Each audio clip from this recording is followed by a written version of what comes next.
hari ini. Senang banget kembali Fadli menyapa ruang dengar Anda dengan FM. Tepatnya di formasi pukul 20 sampai dengan 22 nanti malam dengan FM.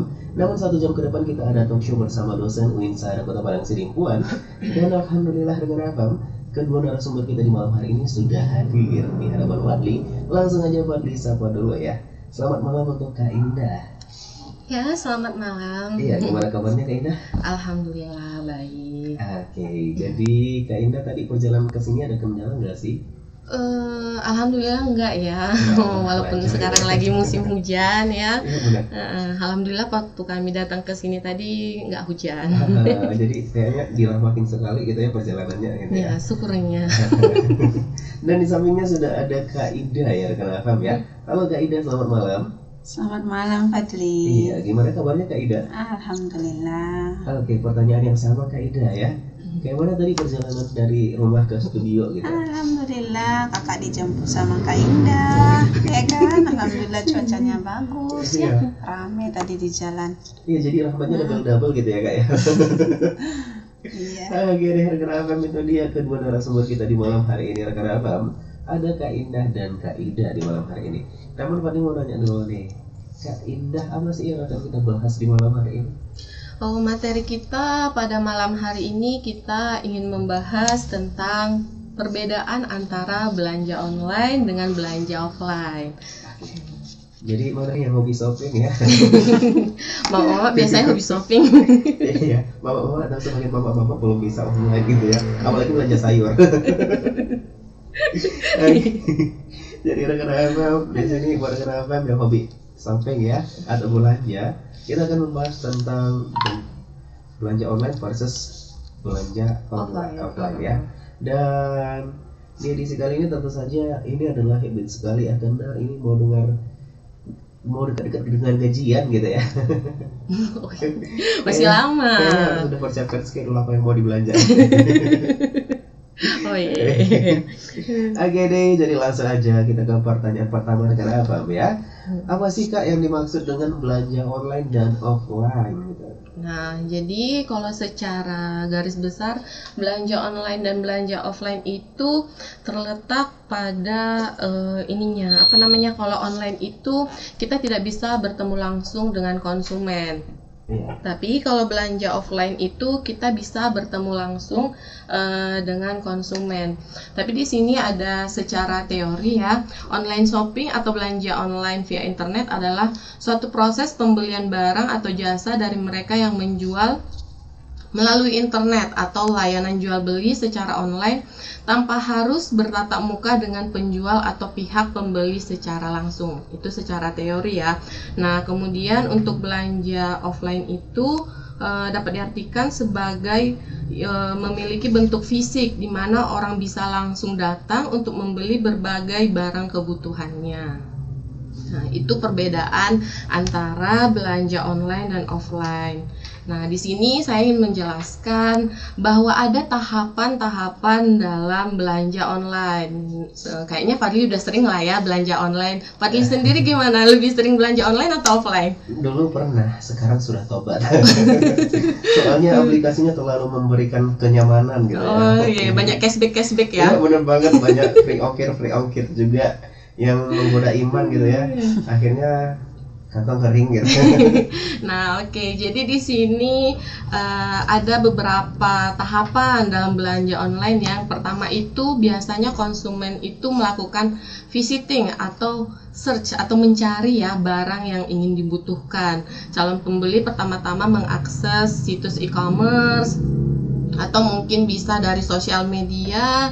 Nah, jadi kunjungan ini dilakukan untuk melihat kebutuhan dari si konsumen tersebut. Selanjutnya setelah dilakukan visiting itu berikutnya dilakukan purchasing, pembelian.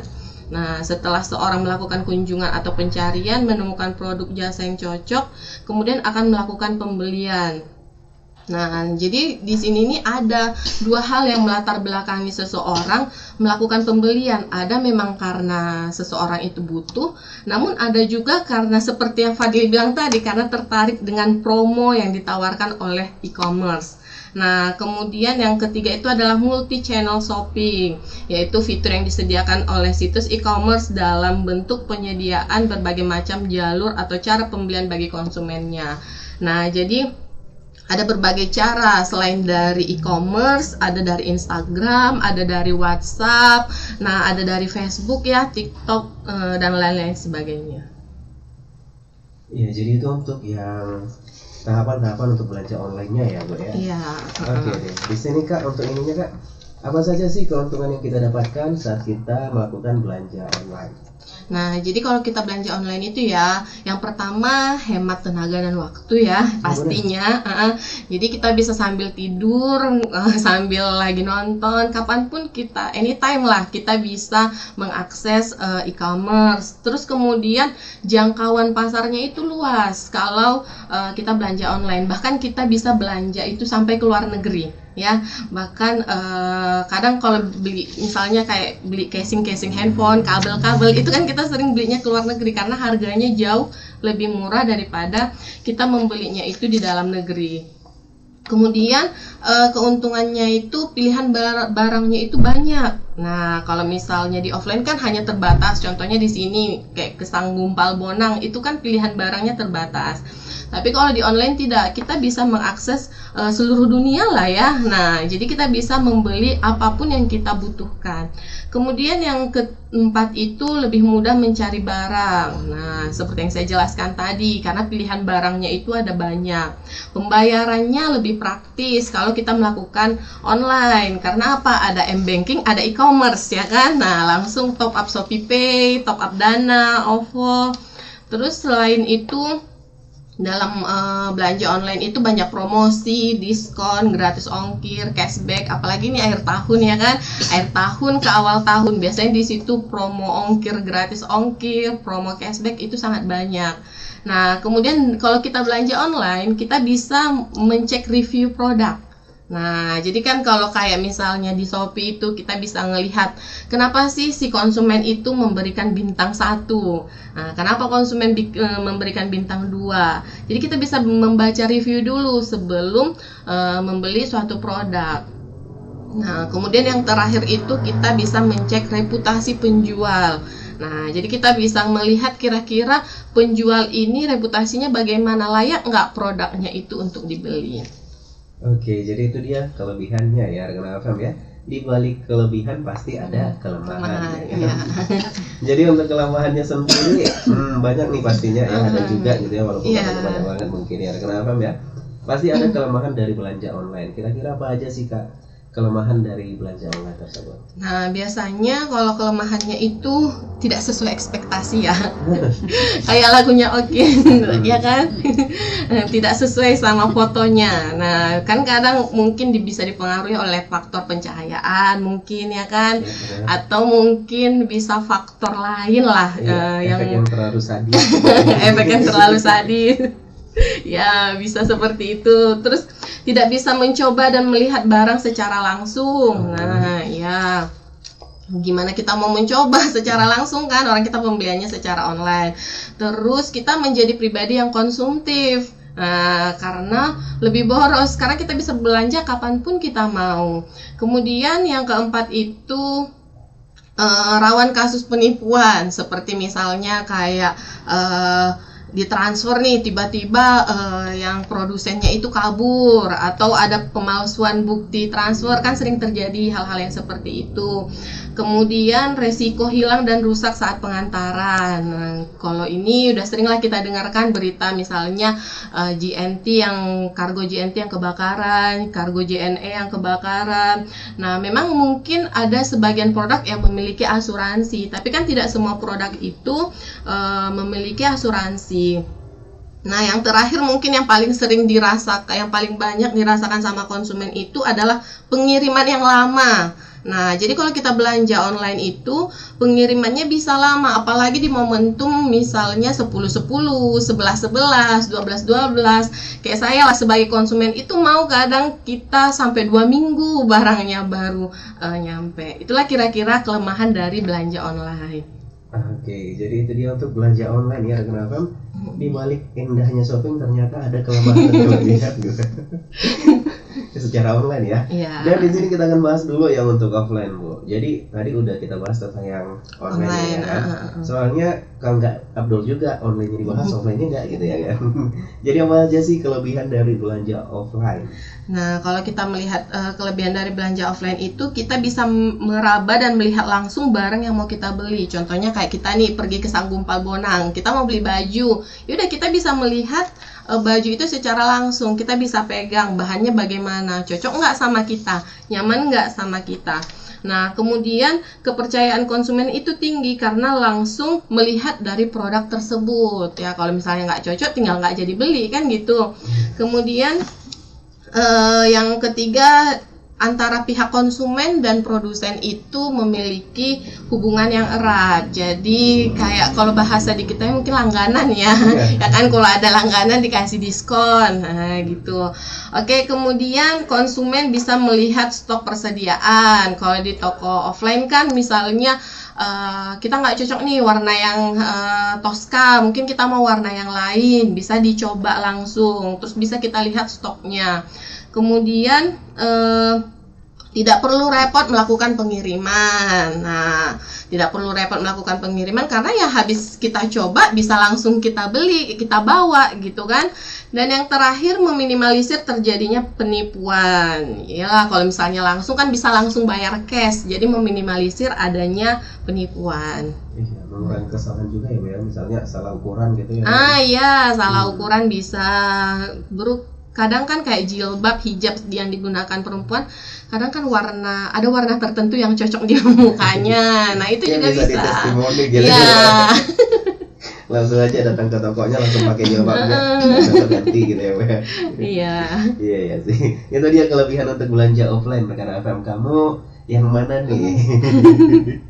Kamu yang mana lah? Tim yang mana rekan FM? Tim belanja online atau tim belanja offline? Kalau dua-duanya jangan, serahkan namanya. Tadi kita udah bahas tentang kelebihan belanja offline ya, Bu ya. Sekarang kita bahas dulu untuk kelemahan dari belanja offline itu sendiri. Nah, kalau dari segi kelemahannya itu, yang pertama mungkin dari waktu operasionalnya ya. Kalau kita mau belanja itu kan kalau online kita bisa kapan aja. Tapi kalau di offline, kayak misalnya di Sidimpuan, ada toko itu kan ada jadwal bukanya dari jam sekian sampai jam sekian. Nah, itu salah satu kelemahannya. Kemudian yang kedua itu harus datang langsung ke lokasi. Jadi tidak hemat tenaga, tidak hemat waktu, ya kan. Kita harus datang, terus ongkosnya lagi, naik becak lagi, ya kan. Terus habis itu kita harus, apalagi situasi yang sekarang kan, musim hujan. Kemudian yang ketiga, sistem pembayaran konvensional. Nah, jadi sistem pembayarannya itu masih konvensional, masih bawa uang cash. Nah, gimana misalnya Fadli nih mau beli 10 juta ya kan, harus bawa uang 10 juta. Nah, ribet kan kalau misalnya melakukan pembelanjaan secara offline. Itu kira-kira kelemahan dari belanja offline. Wah, jadi itu dia ya rekan FM ya. Kalau sekarang silahkan dipilih ya, mau geng yang mana ya. Sama-sama ada kelemahan, sama-sama ada kelebihan rekan FM. Jadi di sini kita break dulu sejenak rekan FM, jangan kemana-mana. Nanti kita akan lanjutkan kembali dengan narasumber kita yang berikutnya rekan FM. Jadi pastiin stay tune terus di 105 FM. 105 FM, Young Lifestyle ya rekan FM. Kembali lagi Fadli menyapa rondar Anda. Dan di malam hari ini masih kita bahas tentang pasar online, belanja offline bukan pasar ya. Belanja online atau belanja offline kenapa? Dan di sini langsung aja Pak Lisa tanyakan kepada narasumber kita yang berikutnya, ada Kak Ida ya rekan FM ya. Oke, di sini mau nanya dulu Kak Ida ya. Apa sih atau bagaimana sih itu belanja online dan offline gitu kan? Oh iya, makasih ya Fadli ya. Jadi begini, dalam belanja online, offline kita kadang berpikir apa sih ini online, offline ini gitu ya. Iya. Belanja online, sekarang apa-apa online. Saya lagi online. Sekarang ada istilah lagi offline gitu. Jadi awal datang kata online ini sebenarnya dari penggunaan internet sebenarnya. Lain itu istilah dari kata bakunya kalau kita lagi menggunakan bahasa Inggris untuk saat kita berada menggunakan internet gitu. Jadi kalau belanja online ya belanjanya pakai internet gitu, di dalam internet. Makanya kita istilahnya belanja di dalam jaringan. Mana ada istilah begitu, yang ada belanja online, lebih keren ya. Iya, benar. Jadi belanja dalam jaringan, belanja luar jaringan, enggak gitu ya. Jadi belanja online itu belanja di dunia internet. Nah, gitu. Jadi kalau dalam istilah bahasa gitu kita melihat kalau belanja dalam jaringan berarti nggak betul dong. Kayak gitu ya. Kok jadi betul ya belanja online itu ya? Ada transaksi, ada akadnya, dan kita saling trust, percaya antara si pembeli dan si penjual. Padahal barangnya cuman foto atau video gitu. Jadi memang dalam belanja online itu kalau dia sifatnya kita sebut maya, artinya nggak nyata dong. Tapi ternyata dia nyata. Oleh sebab itu kita mengatakan dia belanja online itu dengan istilah belanja di dalam jaringan, artinya menggunakan internet atau aplikasi yang mendukung untuk proses transaksi jual beli gitu. Jadi kalau offline gimana pula kan gitu. Kita mana ada istilah saya mau belanja offline ya gitu ya, nggak ada ya. Saya mau belanja kemana ya, ke pasar kan gitu ya, ke pasar atau ke sini nggak ada mall ya. Jadi kita belanja, oke belanja, akhirnya saya si pembeli pergi ke pusat perbelanjaan, itu dibilang offline sebenarnya karena dia sudah ada padanan katanya dengan online. Jadi sama aja, kalau mau belanja ya belanja gitu, tapi karena ada belanja tidak di dalam interaksi langsung, tetapi interaksinya di dalam internet menggunakan jaringan, makanya kita ada istilah belanja offline gitu. Jadi sama aja, kalau si Fadli mau pergi ke pasar belanja, bilang aja belanja, nggak usah bilang belanja offline. Fadli begini dulu ya Mbak, belanja offline. Nggak ada ya. Tapi kalau mau belanja online ada. Jadi Fadli beli di mana ini? Oh, apa ini? Oh, misalkan handphone itu online, pasti Fadli bilang gitu. Enggak bilang misalnya belinya misalnya di toko elektronik lah di Sedimpon ini. Fadli nggak bilang, "Oh, aku tadi belanja offline di toko ini." Enggak, ya kan? Nah, jadi bedanya di situ. Jadi dari segi bahasa kita datangnya itu belanja online offline itu karena memang berbeda. Satu, dia memang dilakukan di dalam jaringan internet ataupun menggunakan aplikasi, sedangkan yang offline tidak, kita datang langsung gitu ya. Itu beda antara belanja online dengan offline. Kalau bersifat fisik ya pasti dia offline. Kalau dia non fisik, walaupun dia virtual, dia termasuk dalam kategori berbelanja juga, tapi istilahnya online gitu ya. Iya. Jadi itu dia ya untuk pengertian atau beda dari belanja online dan offline. Kenapa ada istilah-istilah yang demikian ya? Kenapa ya? Di sini Fadli mau nanya dulu Bu. Dalam setiap kegiatan usaha atau berbelanja, ini offline store itu ataupun pemilik usahanya pasti memiliki tantangan dalam menjalankan usaha tersebut. Jadi lantas apa aja sih tantangan yang harus dihadapi si pemilik usaha tersebut?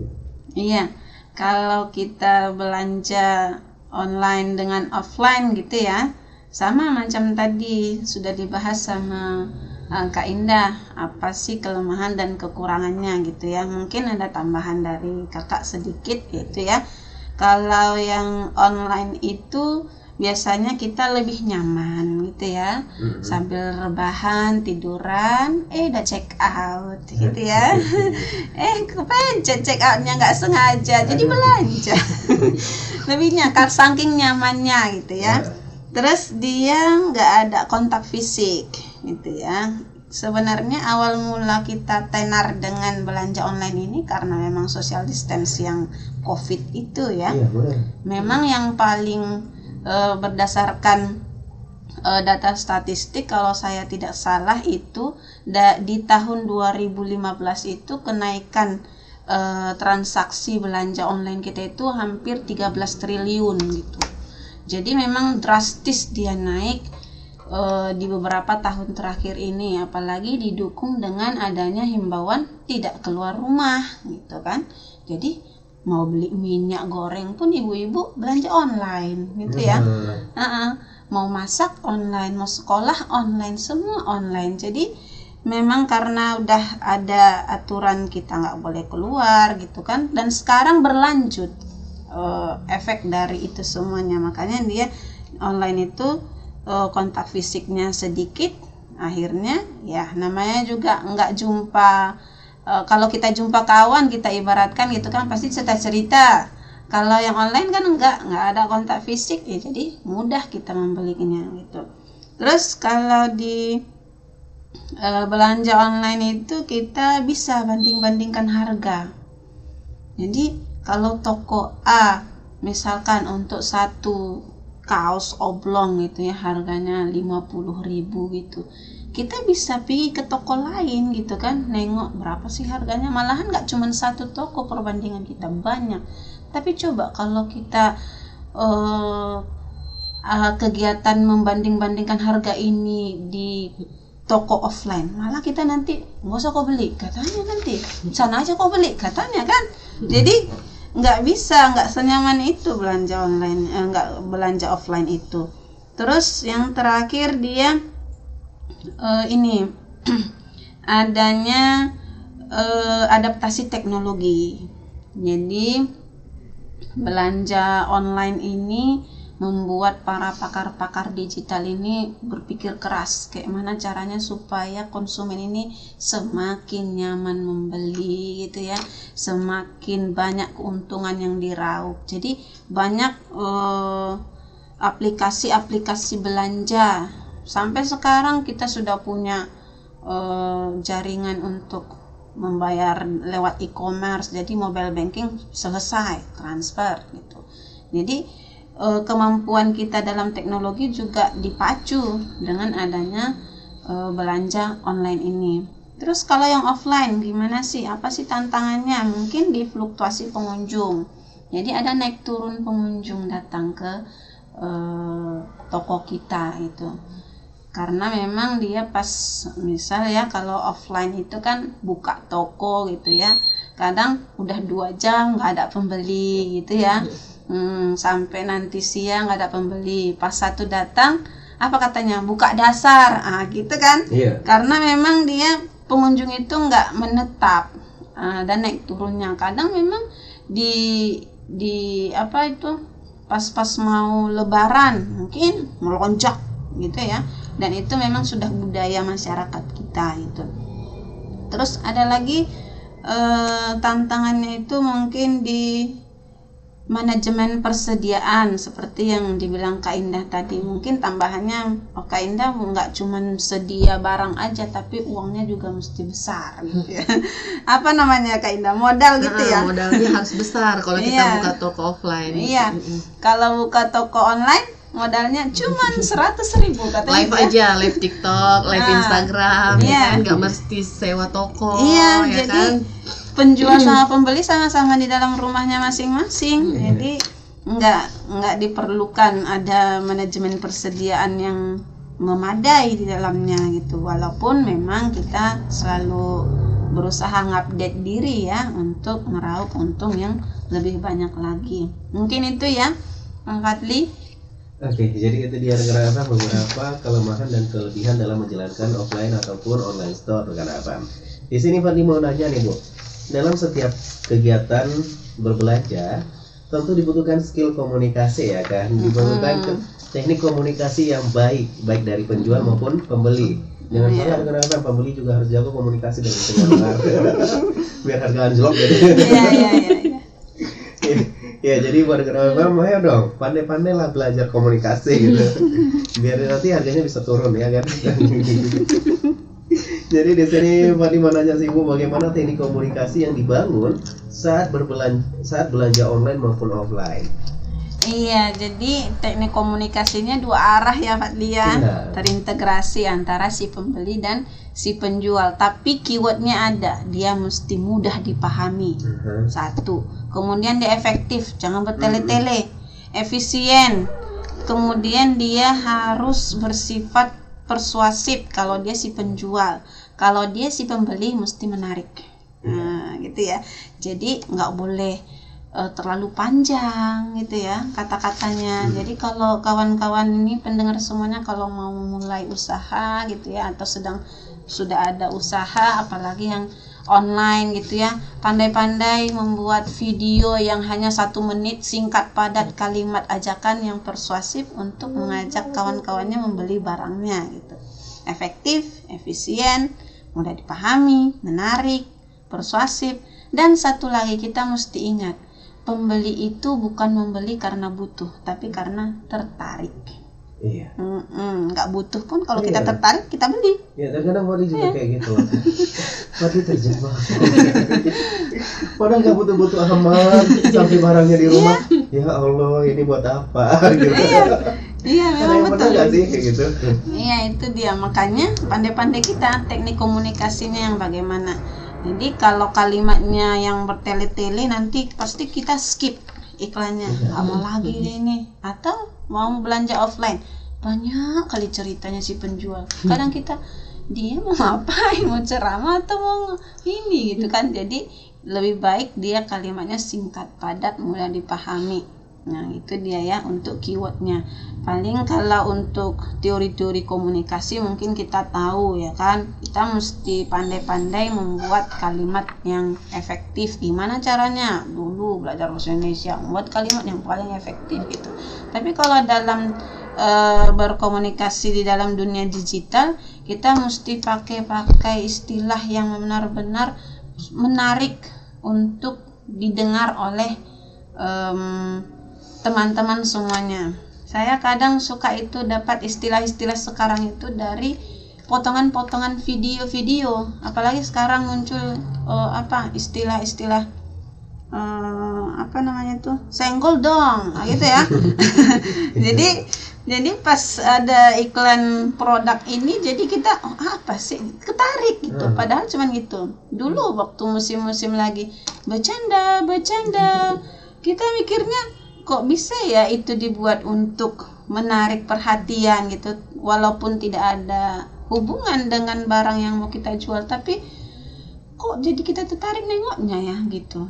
Mungkin itu teknik-teknik komunikasi yang sifatnya untuk digital marketing gitu. Artinya apa yang diinginkan oleh si produsen itu adalah untuk menarik minat mereka, untuk menarik minat si konsumen agar dapat mengambil keputusan secepatnya membeli barang mereka. Nah, itu dia. Tapi secara garis besar memang dia transaksi ini mesti diadakan dengan konsep yakin satu sama lain, tidak ada yang didustai gitu ya. Makanya tadi kalau Kak Indah bilang tidak sesuai ekspektasi, mungkin itu teknik komunikasi mereka yang kurang ya kan? Iya. Apa salahnya? Namanya kita pembeli. Apa salahnya cuman sekedar nanya ready doang? Mungkin ya ready katanya, tapi barang nggak sesuai ekspektasi kita. Jadi nggak apa-apa dilanjutkan komunikasinya yang intens lewat chatbox atau komen-komen kawan yang ada di review gitu ya, agar apa yang diinginkan oleh konsumen tercapai dan si penjual juga menargetkan apa yang dia ingin capai gitu ya. Oke, jadi itu dia ya. Kenapa teknik komunikasi memang sangat diperjuangkan, apalagi ya sering banget sih pagi juga biasanya ready nggak, cuma nanya gitu doang ya. Jadi nggak berpengaruh besar gitu kalau nggak sesuai ekspektasi ya. Iya. Iyalah. Salah juga diri sendiri iya, gitu ya. Kok nggak nanya gitu. Kok nggak cek review gitu ya kan. Terus itu dia rekan-rekan ya, apalagi kalau teknik komunikasi mah nggak kelawan ya, apalagi kajal ya, tinggal tulang kiri iya. Kajal, iya. Karena itu gordennya laku ya kan. Sampai diundang ya bintang tamu di televisi gara-gara itu. 5 gelombang kiri tidak adik. Tapi walaupun demikian, yang pajak petisah pun tak kalah itu ya. Pajak petisah lagi, barbar. Kalau pajak petisah, apa yang paling dominan? Mungkin senyum yang lebar. Iya, cari apa Kak? Semua ada. Kita masih di depan gerbang, dia udah terdengar cari apa Kak? Oke, jadi itu dia rekan FM ya, untuk teknik komunikasi yang udah diaplikasikan oleh banyak orang ya, pengguna online maupun offline rekan FM. Jadi di sini Fadli mau nanya dulu untuk Ibu Ida ya Bu ya, bagaimana sih pandangan para ahli bahasa terhadap komunikasi digital marketing? Nah, ini banyak ini pandangan para ahli. Oh, kalau kita bicara ahli, ya kita mesti ada sumbernya gitu ya. Ya, salah satu jurnal yang saya ambil dari Jurnal Manajemen Indonesia, katanya kalau komunikasi pemasaran itu dia komunikasi yang dilaksanakan antara produsen, perantara, pemasaran, dan konsumen, serta menggambarkan aktivitas demi menolong pelanggan dalam mengambil keputusan di bidang pemasaran dan memfokuskan perpindahan atau transaksi supaya lebih menyenangkan demi menyadarkan semua aspek untuk berpikir, melakukan, dan bertingkah laku lebih baik. Nah, itu dia ya. Kemudian ada lagi menurut pendapat dari ahli yang dikutip dalam jurnal tersebut, katanya begini, komunikasi dengan konsumen itu adalah untuk menciptakan harapan yang kuat terhadap merek. Nah, ini dia. Apa sih harapan kuatnya itu? Ya otomatis untuk meraup untung yang sebanyak-banyaknya, meraih keuntungan terhadap merek mereka gitu ya. Kemudian bagaimana dengan citra merek juga. Nah, kemudian ada juga dia begini, strategi komunikasi yang dilakukan dalam e-commerce itu adalah terintegrasi. Aduh, saya batuk. Jadi perusahaan harus melakukan beberapa saluran komunikasi antara pihak perusahaan dan pihak pelanggan yang bersifat dua arah. Gitu ya. Oke, itu kira-kira ya beberapa rekomendasi dari para pandangan dari para ahli tentang komunikasi digital rekan-rekan. Jadi di sini kita beralih dulu kepada Kak Indah ya rekan-rekan ya. Apa saja sih Kak saran ataupun rekomendasi dari Kakak untuk konsumen yang ingin berbelanja online ataupun offline? Nah, jadi sebenarnya baik itu belanja online atau offline itu sama-sama ada plus minusnya ya masing-masing. Jadi tergantung kita, tergantung kebutuhan. Kira-kira kalau barangnya butuh cepet ya langsung offline, pergi ke tokonya langsung gitu kan. Tapi kalau kira-kira ya mungkin ini saya butuhnya 2-3 bulan lagi, silahkanlah berbelanja secara online. Intinya itu kita jadi konsumen yang yang kebutuhan daripada keinginan, mengutamakan needs daripada wants kan. Nah, jadi jangan jadi konsumen yang terlalu konsumtif. Seperti yang Fadli bilang tadi, nyampe barang ke rumah ya, ternyata aku butuh nggak ya ini. Nah, saya juga sering terjadi seperti itu kan gila, apalagi promo kan. Misalnya nanti ada satu produk di satu toko, scroll di toko yang sama, sekali check out biar gratis ongkir. Terakhirnya pas waktu sampai di rumah barangnya tidak terpakai. Intinya dua-duanya memiliki plus minusnya masing-masing. Harus disesuaikan dengan kebutuhan kita sebagai konsumen. Oke, jadi itu dia rekan FM ya untuk saran atau rekomendasi dari narasumber kita untuk rekan Now FM yang mungkin akan melakukan belanja online ataupun offline rekan FM. Dan di sini kita mau akhiri acara kita karena ini rekan FM karena waktu sudah mendekati informasi pukul 21 ya. Jadi kepada narasumber kita pasti tanya dulu untuk Ibu Indah, ada yang mau disalamin nggak sih Bu? Yang mau disalamin mungkin sama keluarga kali ya, keluarga sama ayah, sama mama. Kebetulan ayah baru sakit ya, semoga cepat sehat. Untuk adik-adik juga, kemudian sama mahasiswa-mahasiswa ibu yang pastinya menonton video ini, semoga yang ibu sampaikan itu bisa bermanfaat sama kalian. Oke, saya rasa cukup sekian. Oke, terima kasih Bu Indah ya. Dan kemudian dari Bu Ida ada yang mau ditambahin nih Bu, atau ada yang mau disalami juga boleh Bu. Udah salam. Iya, batuk pula ini ya, sorry ya. Iya sama Fadli Fadli juga ya. Bu. Fadli juga sama, kita sama Bu. Untuk salam mungkin untuk keluarga, ayah, ibu, kemudian suami itu ya, anak yang menunggu di rumah gitu ya. Kemudian kalau saran dari pribadi gitu ya, kalau saya pribadi memang lebih prefer ke belanja offline sebenarnya.